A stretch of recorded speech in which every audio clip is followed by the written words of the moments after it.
I'm in a group because I really enjoy being in a group and playing music.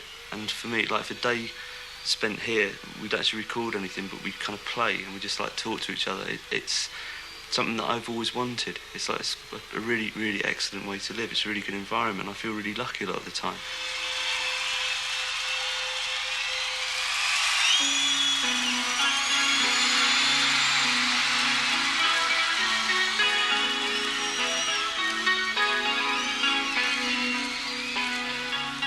The current lineup of the band is Robert, Simon, me, Roger and Jason. Roger coming back. Roger O'Donnell on keyboards, Jason Cooper on drums, Robert on vocals and guitar, and Perry on guitar, and me on bass.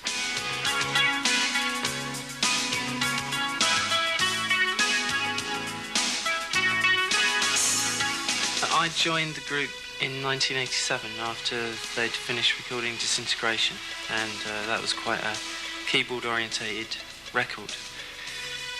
And they felt that they needed somebody to come in to cover the more complicated keyboard parts. It also meant that Paul didn't have to play keyboards anymore and could play guitar all the time, and it meant that Robert didn't have to play as much guitar, so it was like a shift round. Paul left to start painting, and then he ended up playing with Page and Plant, which is like his dream come true.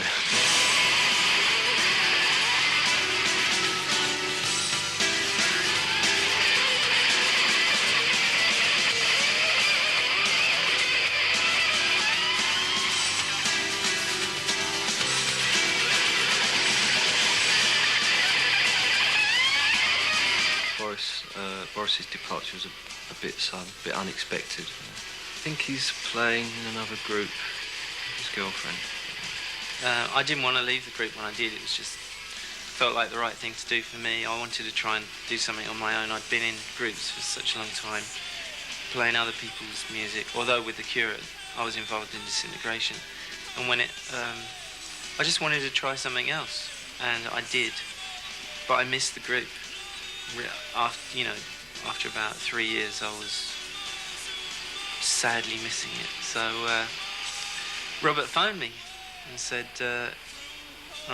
he wanted me to come over and play piano on 4 of the songs, and I said I'll be there tomorrow. And I actually came about 2 weeks later, and when I arrived, I said I'm not leaving, I'm staying, and that was it. With regards to keyboards, it was all right because we knew who we wanted. It was just whether Roger wanted to come back. But sort of finding a new drummer was untapped territory. It was a bit, sort of took quite a while, but we found Jason, which is good. I don't know if he knows that he's in the group. I don't know if he knows who he is, actually. Well, there was an advert in a paper called Melody Maker, and it was, I think the ad said, very famous band needs drummer, no metalheads. So I answered that. Well, I'd filled it in, and then as I was sending it back, I looked on the envelope and it said Charlotte House, fiction. So I sort of thought, well, there's only one very famous band. But I wasn't quite sure, but then they told me, obviously, after I'd passed the first hurdle.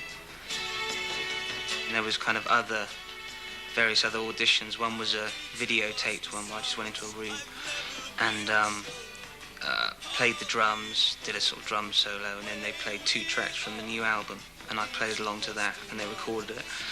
And then subsequently I just went and played 2 songs with them, I think, and then came down here to where we're recording now and recorded another 2, and that was it.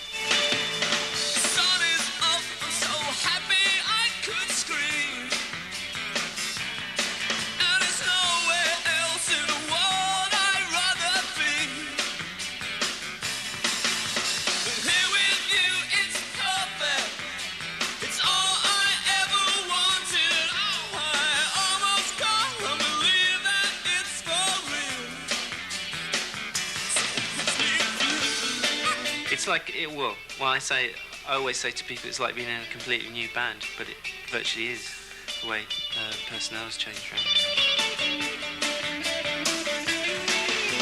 I really don't think it gets any better.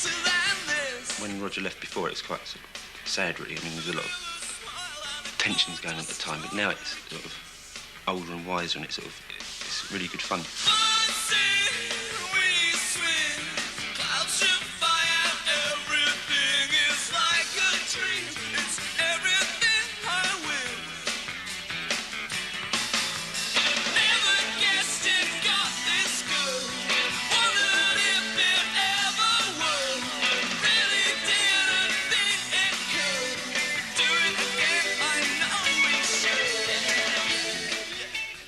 It is a different atmosphere, and also with Jason being in it, it's sort of the different components make it.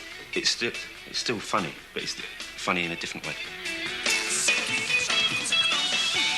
I think that almost the perception of the Cure is kind of that they're very sombre, sort of. But there's a lot of quite good jokes, generally good jokes. Sometimes not so good.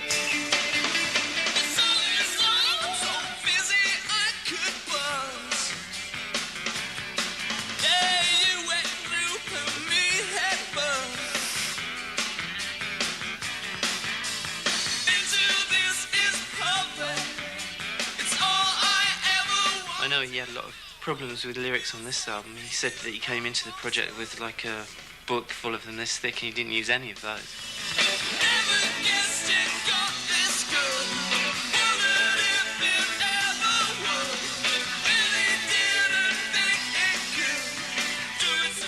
It sounds like the Cure to me. I mean, it sounds really good.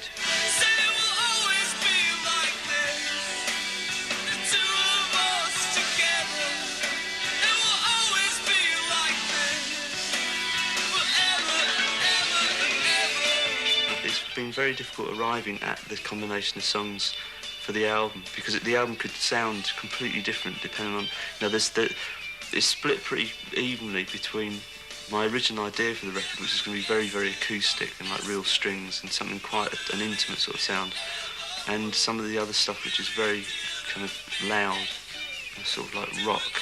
And there's this third element that's crept in of very kind of quirky, sort of strange songs, which like every fifth song tends to be.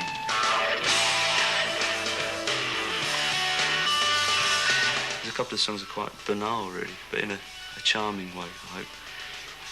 Some of the others are very difficult to listen to.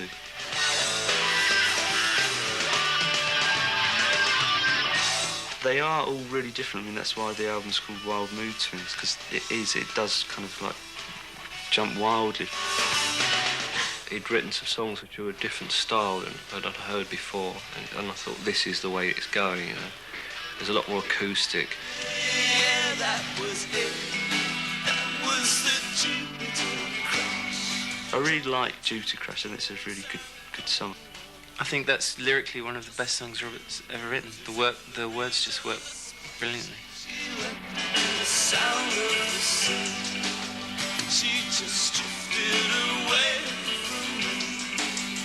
Yeah, so much gravity. Wild Mood Swings, yes, I think it's aptly named.